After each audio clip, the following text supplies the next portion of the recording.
Welcome back to the Ronnie's Awesome List podcast. I would like to welcome back Dr. Angelique Millette to talk about how daylight savings time has impacted your child's sleep pattern and to talk about early morning waking. So I would love to know more. Tell me more about this early morning waking.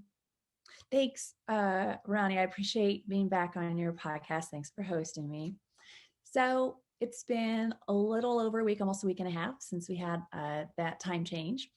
And you can imagine that these little ones are waking up quite early in the morning. I'm getting a lot of phone calls and emails from parents saying, hey, we've got 4 or 5 a.m. wake ups now. And so early morning waking, just a little bit of context. I have found it to be the most difficult sleep issue to fix. There are a couple reasons why. Babies, toddlers, young kids have had a lot of sleep by 4 or 5 a.m. And so they have a lot more energy to stay awake, persist, stay awake, have like that really extended long wake up until a desired morning wake up time. So it's more difficult to have success with sleep methods. Secondly, parents just get really worn down. I think early morning wake ups, when parents get woken up a couple hours before their own body clocks are expected to wake up, it's harder for them to get back to sleep. So it's quite disruptive to the whole family. We see a phenomenon that I call anticipatory sleep anxiety, where the early morning waking actually starts to lead to parents waking up earlier and earlier at night, anticipating the early morning wake up time in their child. So it really erodes sleep for the whole family. I know we're going to get to some of the strategies today, but it is one of the most difficult sleep issues to fix. It can be fixed.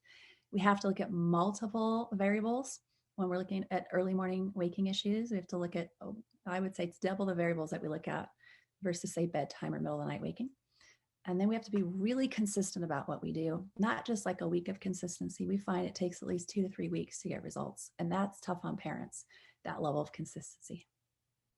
Well, I'll be interested to know like how a parent's sleep pattern, especially right now between the pandemic and the election and all the things that are happening with that's just been disrupting people's sleep and how that impacts a child's sleep. I would say this year in particular, 2020 has been hard on families. We have seen our phones have been ringing nonstop. We've seen internet connection is unstable here. Yeah. 2020 has been hard on family sleep. It's been very difficult for families. We've heard from parents all over the country struggling with babies, toddlers, young kids in their sleep for all kinds of reasons, mostly related to change of, loss of school structure, school routines, preschool, daycare, extended family. Kids certainly young kids feel the effect of that. They certainly can pick up on their parents' stress. Certainly worries and concerns about getting sick. We've seen young kids worried about wearing masks. The list goes on. I've just never experienced anything like this. 25 years of working with families. It's the first time I've been in it with the client and experiencing, what they're going through myself. And then you add in what's happening politically, and it's added, undue stress to families on both sides of the political spectrum. So, where does that bring us? Hey, we need sleep. How do we get through stressful times? Quality sleep. So, here's the take home. Families are making this a priority. And we're talking with parents every single day who are making sleep a priority. It's a particularly good time to work on sleep because a lot of parents aren't commuting. In particular, families that might have parents that had a long commute before, they're working from home now. That's not always the case, but it is the case for some parents. Or perhaps they're not traveling for work. And so they're actually in a better position to be really consistent about a sleep strategy now. So what techniques can parents do to help their children sleep through the night? So let's talk a little bit about early morning waking in particular, and what we're aiming for, generally speaking, for a full night of sleep. For a baby, that could be ballpark 10 to 12 hours of sleep at night. For a toddler, the same number, 10 to 12 hours of sleep at night. And for a toddler that's no longer napping, probably 11 to 12 hours of sleep at night. I'm just going to stay focused here on a 0 to 4-year-old, 0 to 5-year-old range. By 5 years, the sleep numbers may start to change, and they could be sub 11, 10 hours at night. But otherwise, we're somewhere in the ballpark, 10 to 12 hours of sleep. So a couple things that we want to look at first would be body clock. Body clock or circadian rhythm is an important driver for sleep pressure, how much sleep a child is going to need, and if in fact they're getting their needed sleep. So one issue that we see is that a little one's going to sleep at 6 p.m. They get 11 hours of sleep, so they're ready to start their day at 5 a.m. And that needs to coincide with the parent sleep schedule to make it, a fit for all. Sometimes it's an easy solution. We can shift the body clock and have the child go to sleep a little bit later and then use a really good sleep method. In this case, you might delay going to your baby or child until the desired morning wake up time.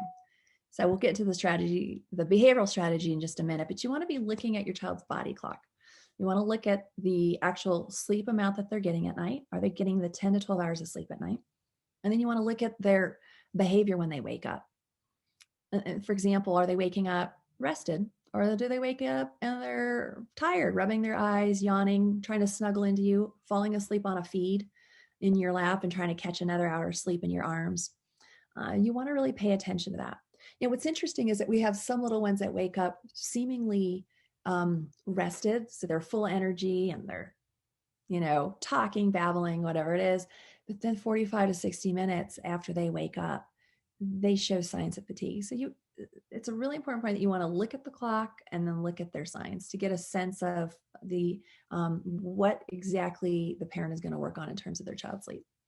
The second thing that we start to look at, the second variable, is if we look at body clock and we look at behavior, could there be other variables that are overlooked that are leading to the wake up? And one of the variables that we tend to notice, in particular for toddlers, is that they're just not eating enough. In particular, dinner. They might be really tired, they might be distracted, and so they're snacking through dinner, or they're not getting the kind of food that's going to slowly digest and keep them satisfied through 10 to 12 hours of sleep at night. So we make some changes. One of the best things that we do for that little one is make sure that their evening meal, their dinner meal plus a snack is slow burning fuel. So that's meat-based protein and fat or dense veggie protein and fat. And we really try to fill them up on something that's slow burning versus, say, a simple starch like a pasta or bread. And we find that to sometimes just work very well. It's very effective in reducing the likelihood of early morning hunger or waking a little one up. Sometimes what you have to do is ask a parent not to offer fruit at dinner. I know it sounds silly, but this is a specific fix for a little one that's having a 4 a.m. bowel movement. So they're getting a lot of fruit or yogurt or milk at dinner, and it's really stimulating their digestive system to have that early morning bowel movement. So you get into this difficult situation where the bowel movement's waking them up early. They'd like to sleep, but they're getting a laxative kind of food at dinner. So we ask those parents to hold off on offering foods that are laxative foods, and then offer starchy foods to slow down that digestive system. We find that to work. Then the digestive system slows down just a bit, and then we get a bowel movement that happens, say, 6, 7, 8 a.m. So it's a little bit of experimenting. The other thing that we see this time of year with the time change is that it's getting bright at 6 a.m. So we've got, little ones that are waking up earlier. They could use some more sleep, but they're getting a morning light. In particular, we're seeing little ones that have a east-facing room. So they're getting this bright sunlight in the morning that's coming through their window. And so they're ready to play. They're ready to wake up, even though they could use a little bit more sleep. That's a pretty simple solution. We recommend darkening shades and drapes or blinds, so double layer to darken up the room. And there's even a company now that's come out, and they have these sliders that go in that sort of that sliver of light that comes through the drapes or shades, just to block out light for those really visually sensitive babies that are triggered by the sunlight. So those are some things that we look at, as we work through the solutions. For a toddler, we might use a sleep clock to help them stay in their beds. This starts to work around age 2.5 or so, age 3, when impulse control starts to organize. So a sleep clock you could set at the desired wake up time, say, 6 a.m. or 7 a.m. It turns green, and then you can do a little bit of explaining to the child when the clock turns green, then it's time to come out of the room. However, this doesn't work if a parent tries to set it, say, too late past the child's typical morning wake up time. We've got parents that say, well, I don't want to have my kid wake up until 8 a.m. It's just not going to work if the child's clock is cued to wake up earlier than that. One bit of advice on the sleep clock is set it 10 or 15 minutes later every few days. So you stagger it out. It's not too long of a delay that they have to wait for the clock to turn green. It's just a little bit of a delay each day, so that they start to see some success from just a little bit of delay from leaving their beds in the morning. Now I can talk about behavioral strategies, but any questions about anything I've just discussed? No, but maybe we'll put some product information that like you recommend as far as like clocks, and maybe we could come up with like a menu or something for like a weekly menu or something that people could consider. Sure. And we'll put that in Absolutely. the comments below. Sure. I'd be happy to give you links. Jocelyn can help with that, with giving you links for those products. Sounds good.